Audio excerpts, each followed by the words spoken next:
This is the Navigating Adult ADHD podcast, here to help you navigate and thrive with ADHD in adulthood. I'm your host, Zena, and I was diagnosed at age 36. As with many ADHDers, I have a rebellious and nonconformist style, and that means that there will likely be swearing in the coming episode. Please be mindful of any little people. Hello, my fellow ADHDers. Hello, my friends. Welcome to episode 42 of Navigating Adult ADHD, where today you get to join me in a celebration. Today is, at the time of recording this, I'm recording this episode for you all on my ADHD birthday. So, not my actual birthday, my ADHD birthday. So, the date that I was finally diagnosed with ADHD. So we're going to celebrate that, and I'm going to share with you 5 things that I have learned since getting the official diagnosis. And I say it like that because I had assumed for a few years before going for the official diagnosis that I had ADHD, and so I operated as if. So I was self-diagnosed long before getting the air quotes official diagnosis, and I pursued official diagnosis because I wanted to experience medication and see if that could help with some of the challenges I was experiencing. And in my experience, yes, the meds have definitely helped, but so have so many of the other lifestyle changes and mindset and dopamine related changes that I have made, as well as working a lot with my nervous system. So today, December 20th, the time of recording, is my ADHD birthday, and it's a celebration. And I'm celebrating the day that I confirmed my brain and my world is different to, let's say roughly 80% of the population. And also celebrating the day that everything finally made sense. And celebrating the day I got a new life. When I felt like my life went from black and white to full of color. And I think all of these things deserve to be acknowledged and celebrated. And imagine if when somebody was diagnosed with a form of neurodivergence, so whether that be a child, a teenager, an adult, regardless of age, imagine if we actually celebrated them and how positively different and more inclusive our world would be if we did that. I think it would be such a wonderful thing to do. So this is a movement I highly encourage that you take up. Celebrate your ADHD birthday, and come on, who doesn't love an excuse for cake? I made sugar-free chocolate brownie this morning, and we're going to do a candle later. We're going to put the candles in there, and I brought a bottle of champagne to celebrate this day with my ADHD, with my family and my ADHD family, which includes all of you, which is why I decided to record this today. You guys are my ADHD family, and I'm here sharing this day with all of you because it deserves to be celebrated. And I want to share 5 lessons that I have learned since getting diagnosed. Okay, so let's kick that off with number 1, which is around procrastination. And I'm going to share these in the form of like my lessons, but also talking about ADHD in general. I know it won't necessarily apply to everyone because ADHD is on a spectrum, and, some people have very extreme symptoms in some cases, whereas some people will have very low symptoms in that, but they will have extreme somewhere else. So I know we vary, okay? So number 1, I procrastinate for a reason, and it's not because I'm lazy or that I don't have what it takes. That was something that my brain tried really hard to convince me of, that I'm just a lazy person or I don't have what it takes. I procrastinate because of how I feel. So sometimes with this podcast, I will procrastinate recording it until the day before or the morning of when it's going to be released. Now, that doesn't happen very often, but on the instances that it does happen, it's because I'm usually feeling uncertain about the content or uncertain about what I'm going to record. Okay, so that feeling of uncertainty leads me to procrastinate. Another common one for me is fear. If I'm afraid of something, I will often put it off or avoid it. And here's another lesson in this procrastination lesson is that when I procrastinate, I'm usually incredibly productive.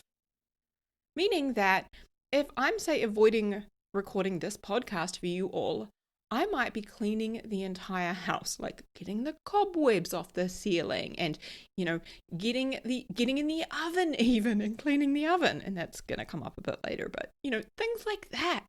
I will get a shitload of other things done when I'm avoiding a specific task. And I think that that's great. So it's not that I'm doing nothing when I procrastinate. Sometimes I will have Netflix on, but for the most part, I'm actually quite productive in a different area. Also, some of what I used to think was procrastination is actually strategy. So it is a strategy that works for my brain.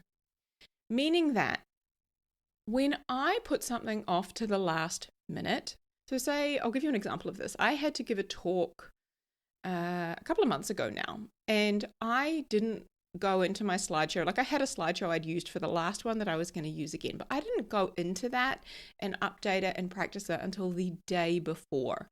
And I thought, wow, I'm really kind of procrastinating this.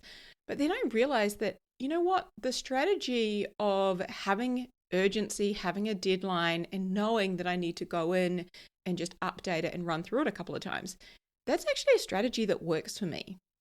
Doing something last minute isn't a problem for me. It actually works. It is a tool or a strategy that works for me. So I've realized that some of the things I used to thought was procrastination, or, I should really do it sooner, or I should, I'm putting something off or avoiding it. It actually does get done. It just might not get done when I, air quotes, think it should get done. And that's not a problem. And that was like a big epiphany for me. Like me doing something last minute doesn't mean it's not going to get done. It's going to get done. It's just going to get done the day before. And that's okay. So I've stopped making that a problem and life just got way easier. And everything still gets done in that regard. Now, also using the NICU is a great tool. So again, we have an episode on this, but NICU stands for making tasks novel. So that's the N. The I is interesting. The C is competitive or challenging. The U is urgent. If we can add an element of one or more of those to a task, we can really support our brain to get on board with doing it. And so often, because I find a lot of us ADHDs and neurodivergents, we are quite creative. So it's like a challenge for my brain to be like, okay, which one of these 4 things can I use to get my brain on board with doing this? How can I make this task fun or interesting? Or how can I add an element of challenge or urgency to this task to get my brain on board? Like it's kind of like a little puzzle that I have to solve. And I think that's really fun. So it's a great tool to have in my back pocket to be able to use. And sometimes I've also realized with procrastination that I'm procrastinating because the shit that I think needs to get done actually doesn't need to get done. It's actually not that important, meaning I can cross it off my fucking list. And that's that. It's not the end of the world. And the example right here is cleaning the oven. Cleaning the oven has been on my list of shit that I should, air quotes, should do for so long. And I hate shoulds. Anything that I feel like I should do, I'm very rebellious and generally won't do. My partner's like, oh, you should do that. I'm like, fuck that. That's not going to happen now. Because should is such a shitty word, okay? We need a whole episode on that. But anything that we think we should do feels like pressure. It feels like crap. But for me, I'm like, the oven is filthy. Oh my God, I really do need to clean this oven. And then I realized one day, I was like, the oven functions fine without me cleaning it. And I hate chemicals and toxic stuff in there anyway. And that's the only way this oven's going to get cleaned. So you know what? I'm just going to cross it off the list and nobody's going to die. It's actually not that important. Somebody opens it and judges me because I haven't got a clean oven. They're welcome to clean it. So I kind of had this realization that sometimes I'm putting shit like that off because it's not life or death. It's not really that important. And it'll maybe get done sometime. Maybe somebody else will do it. Maybe I'll decide to do it over the Christmas break. Sometimes I get in these hyperfixation cleaning modes. And that's how the oven got cleaned last time, is I was just like in the mood and the mode of hyperfixating on cleaning. And that's how it got done last time. So that could happen again. But it doesn't have to be something that I worry about or I stress about or I tell myself I'm procrastinating or putting off or beat myself up for. I can just literally cross it off the list and go, you know what? One day it'll happen, and that's okay. So all of that to say, I've learned a lot about procrastination. Right, lesson number 2 is I don't want to be neurotypical. This is quite an emotional one for me because I think for so much of my life, and I'm getting emotional with you all, for so much of my life, I really thought that the goal was just to be like everyone else, that if I could just be like everyone else, then I would be happy and, life would be great. And I have realized I don't want to be neurotypical, and I don't want to be like, let's just say roughly 80% of the population who are neurotypical. I don't want to be like them. The goal in life isn't to be like everyone else. It is to be yourself and to accept that. And neurotypical to me is not better. If anything, to me, neurotypical is actually quite boring. Now that I have embraced who I am and what I love and all of my strengths, I see that if I was to be a neurotypical person and to force myself to be like that, I would really be trying to squish myself into a box. For example, I love dressing in bright colors. So right now I'm wearing a neon greeny yellow colored dress, and I have matching neon green nails. Actually, they're my Christmas nails. And I've got bright blue toenails. But my entire wardrobe is full of bright colors, and I love wearing that. I've actually learned that there's this thing called dopamine dressing, and I definitely do that.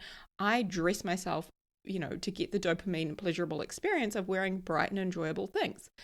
But to me, if I didn't have ADHD, if I wasn't neurodivergent, I would be more concerned with perhaps wearing maybe more dull and boring things, or in my mind, that's how I see it, that I wouldn't be me. I wouldn't enjoy, like, I've got this bright, beautiful, colorful office. I wouldn't have that because to me, it's such a dopamine experience, a pleasurable experience to have all of these bright, beautiful, fun, funky things surrounding me. So I don't want to be neurotypical. I don't want to be like anyone else. I want to be me and just embrace that and enjoy that more and more and more. So that to me has been so freeing. And I think a lot of the emotion tied in this for me is because so many of the women I work with, the clients that I coach, they come to me wanting to be more neurotypical, wanting to be able to get more done, wanting to be more productive, wanting to be able to switch their brain off, and basically wanting to be, like someone or something that they're not. And I think so much of the work that I have done and why I feel like I'm really thriving with ADHD is because I have accepted that I'm not like those people, and that's okay. Some days I'm not hugely productive. Other days I'm ridiculously fucking productive. Like nobody could match me. And that's okay. Like I'm different. And one of the things that I realized this year is that different isn't bad. I think so often, especially in school, right? Like I was the overweight kid in school. There's this class photo of me, and we had this like centennial photo. I think it was like celebrating 100 years of our school. And we had this a whole school photo, and there was about 200 kids. And I was the largest kid in that photo by far. Like I was the fat kid growing up in school. So, I use that example as like I was different than most of the other kids, and I was picked on and ridiculed and bullied because of that. And I think that we learn as kids growing up, like for our survival, we just want to fit in and be like everyone else. We don't want to stand out. We don't want to be different because differences are, picked on and bullied and so forth. But now, and I understand that there's a lot wrapped up in that, and that is a lot of why we try so hard to fit in as neurodivergents, and why we can often mask our symptoms, because it is a form of survival and a form of safety. But now that I have accepted my differences, I see that being different isn't bad. In fact, difference is what adds color and flavor to the world that we live in. One of the reasons I love to travel is because when I'm traveling, I'm experiencing different things and my mind is being blown by things I've never seen or heard of or tasted or touched before. And I love that. I love difference. And I am different. You are different. We are different. And I love being different. So all of that to say, I don't want to be neurotypical. That was number 2. All right. Number 3 is walking is a form of medication, and that could be exercise in general is a form of medication. But to share my experience of this, for the past 6 months, I have walked 10,000 steps every single day, with the exception of, I think there was one travel day in there, and getting sick. I think I had a couple of days off for being sick. But basically, every single day, it's a non-negotiable commitment for me that I walk 10,000 steps a day. I got this cheap armband tracker thing. It's not one of the like iPhone or it's not one of the ones that has all of your notifications pop up and your messages and your calls and all of that shit. No, I didn't need any more of that. It's just the basic one that tells the time, counts your steps, tells you your heart rate, that kind of thing. That's it, super basic. But for me, it's just about tracking my step count, because what I have learned in doing this, and what I'll do is I'll go for a walk every morning and every afternoon/evening. And it's roughly 30 minutes 2 times a day. Now, sometimes on the weekends, I'll only need to go for one walk because I'm walking around so much in the house, like doing the gardens over the weekend, cleaning, wandering around, going out shopping, what have you, that I actually clock up that amount anyway. But what I have found from doing this is that walk in the morning helps me to start producing dopamine. I get out, and I'm getting some sunlight and some daylight early. That helps to support my circadian rhythm, which helps with sleep. I'm helping to support and calm my nervous system, my emotional regulation, my mental health. The benefits of me doing this are fucking huge. It literally is a form of medication. And doing it later in the day, especially, I do it every weekday when I'm working. It's not as imperative to me on the weekends, although I do the 10,000 steps. But that afternoon walk for me is very much about regulating my emotions, helping myself come out of fight or flight if I'm in fight or flight. It's about processing any difficult things from the day. And it's about, calming myself down and really helping me in so many areas, like so many. As I said, and it can be any exercise, but for me, it's not about, having to do this for weight loss or having to do this for, cardiovascular, whatever. It's just about getting it out there and doing something to move my body without too much pressure attached, because I'm producing dopamine, I am regulating my nervous system, I am supporting my mental health, my physical health, my emotional health. I am ticking so many boxes. I'm helping myself to sleep. It is a form of medication. So I'm a huge, huge fan of that. And there is so much research to support that, which I have talked about in previous episodes. Number 4 is I've got to listen to my body and I've got to advocate for myself. And this is something that I am forever saying to my clients, to all of you guys, that we have to listen to our bodies and advocate for us. Now, I have shared the story before of when I went to the doctor to ask for the referral to the psychiatrist to get my ADHD diagnosis. He laughed at me. This was a male doctor who I had grown up with one of his children. We'd gone to the same school. And, so he had a rough idea of who I was, and he knew me and he could see my medical records. And I'd been to him off and on. He wasn't the doctor I saw all the time, but he laughed at the idea that I had ADHD. And I had to advocate for that referral, and I did get it, but it wasn't pleasant, right? And I have experienced that many a time on this journey, having to advocate for myself. Just the other day, I went to see a female GP, and my regular doctor has done an exchange, so she's overseas, and this is the UK equivalent of her. They've basically done a house swap for a year. So this doctor, I've now been to see her a few times this year. And and I went in to discuss going on the pill. And I had been on the Mirena previously, and I had started to wonder after I got diagnosed with ADHD if that was really supporting me or not. So I took the Mirena out, and I said, look, I want to go on the pill, and I would prefer something estrogen based because of the research I've done. I'm currently 37, and I believe that my estrogen levels are declining, which is why my ADHD symptoms are becoming more kind of rampant. So I would like something estrogen based. Anyway, she talked me out of that, and for whatever reason, she went through a bunch of stuff, said, I really think you should be on something progesterone based. So I think you should be on the mini pill. I'm pretty sure that's what it's called. Anyway, it was a progesterone based pill. And so I was like, okay, well, I'll trial it. So she gave me 3 months worth. And about two and a half months in, I started to notice that my mood was getting really, really low again. Like almost bordering on like being depressed. Like I wasn't depressed, but I was like really low mood, not really caring about a lot, and just not very happy, not excited about anything. Now, this is a common sign and symptom of going into ADHD burnout or dopamine debt. Now, I was fully aware that that was not happening to me because I know that so well. I know the research. I have been in that place, and I do a lot of things specifically to avoid that. So I was fully aware it is not that.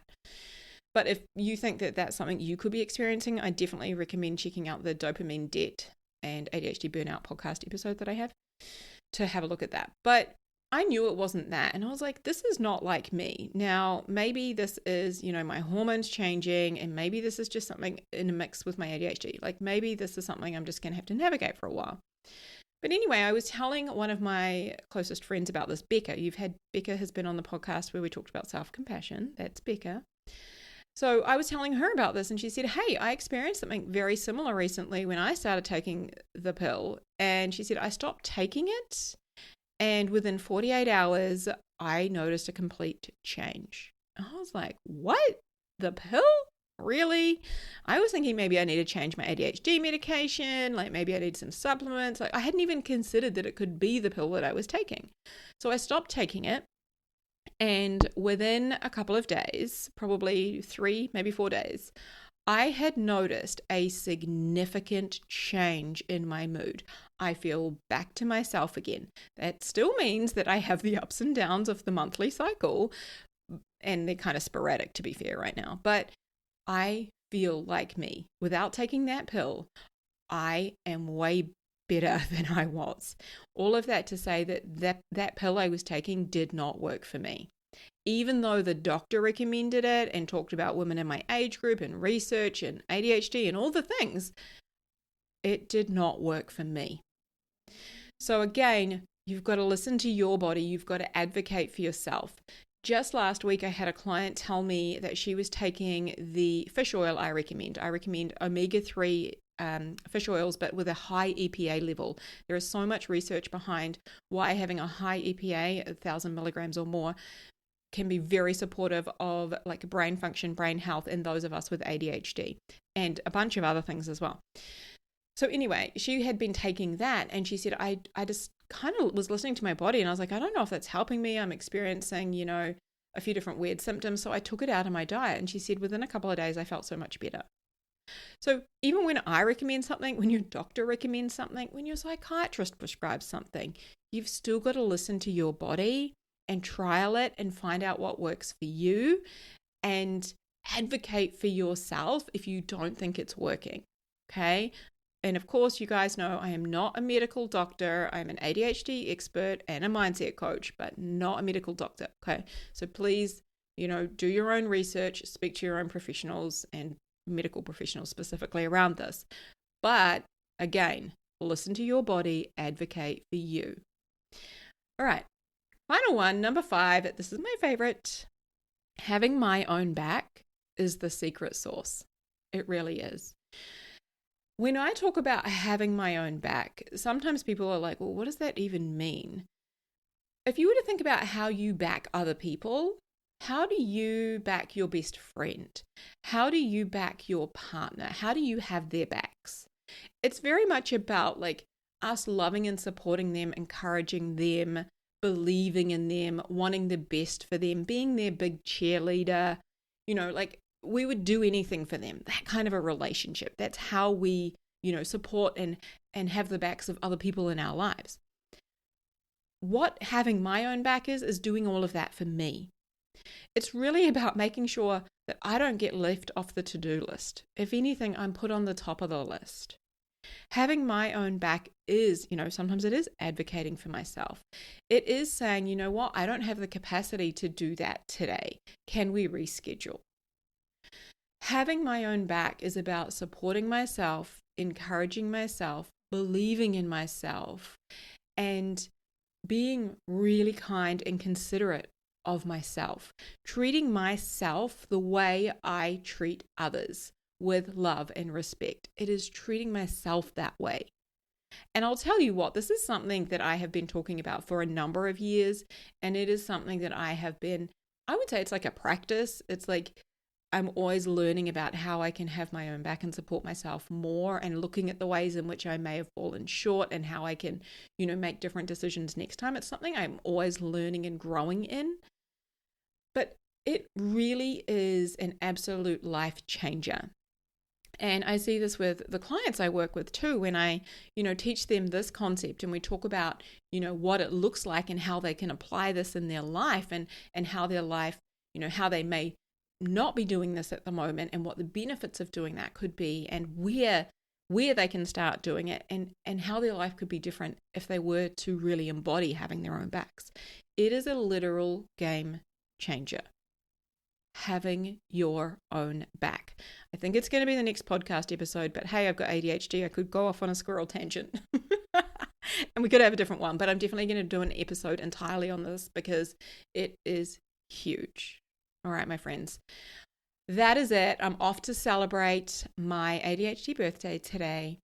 Huge love to you, my friends. Happy New Year. This is actually going to be out in 2024, January of 2024. It's going to be so weird getting used to saying that. Happy New Year. And here's to having our best year yet. Huge love, my friends. Take care. I'll speak to you soon. Hey, friend. I know exactly what it's like to feel frustrated and confused with your ADHD, and to wish that you could better understand what the hell is going on in your brain. And that's exactly why I created my coaching program, Thriving with ADHD. Inside Thriving with ADHD, you learn a step-by-step process to set and finally achieve your goals, to understand yourself and your ADHD. It's where you learn to feel better and manage your emotions, and create systems and processes that work for you with your ADHD brain. This is designed for you to learn how to thrive with ADHD so you can create the life that you were meant to live. Visit zenajones.com/ADHD to learn more and book a consultation.